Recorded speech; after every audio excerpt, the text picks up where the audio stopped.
December 10న ఢిల్లీలో జరగబోయే hello BC చలో ఢిల్లీ కార్యక్రమానికి జాతీయ సెమినార్కి అన్ని రాష్ట్రాల నుంచి ఆంధ్రప్రదేశ్, కర్ణాటక, తర్వాత ఒరిస్సా నుంచి పెద్ద ఎత్తున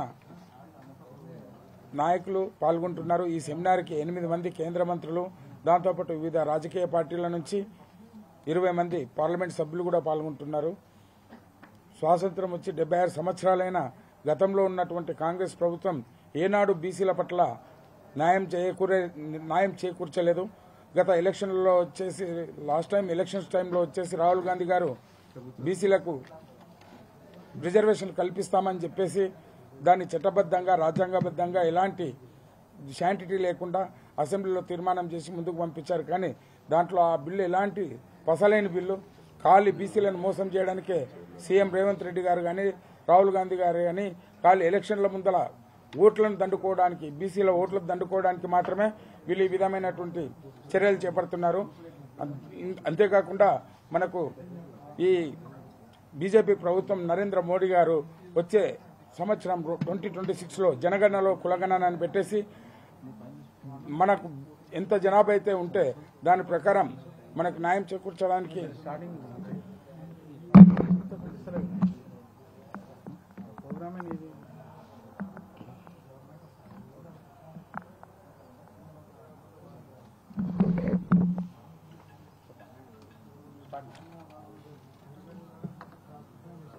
వచ్చే నెల డిసెంబర్ 10న హైదరాబాద్లో చలో ఢిల్లీ చలో బీసీ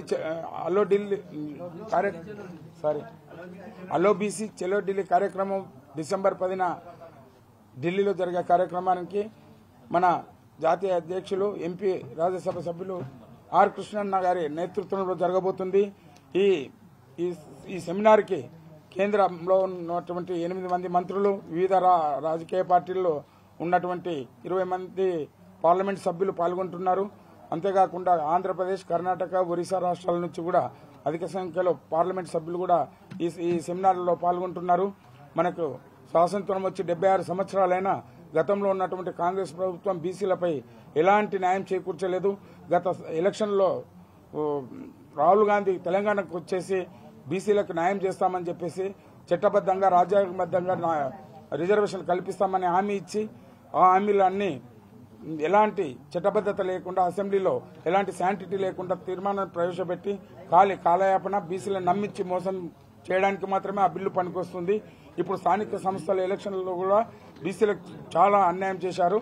ఇప్పుడు మనకు 1931 బ్రిటిష్ కాలంలో జరిగిన కులగణన ఇప్పుడు మోదీ గారి ప్రభుత్వం వచ్చే 2026లో మనకు జనాభాలో కులగణన అని చెప్పేసి మన వాటా మనకు దక్కేందుకు రాజకీయంగా, సామాజికంగా, విద్య, ఉద్యోగ అన్ని చట్టసభలలో కూడా అన్ని రంగాలలో మనకు రిజర్వేషన్ కల్పించేందుకు ఆయన సుముఖత వ్యక్తం చేసినందుకు మోదీ గారికి ధన్యవాదాలు తెలుపుతూ సెలవు.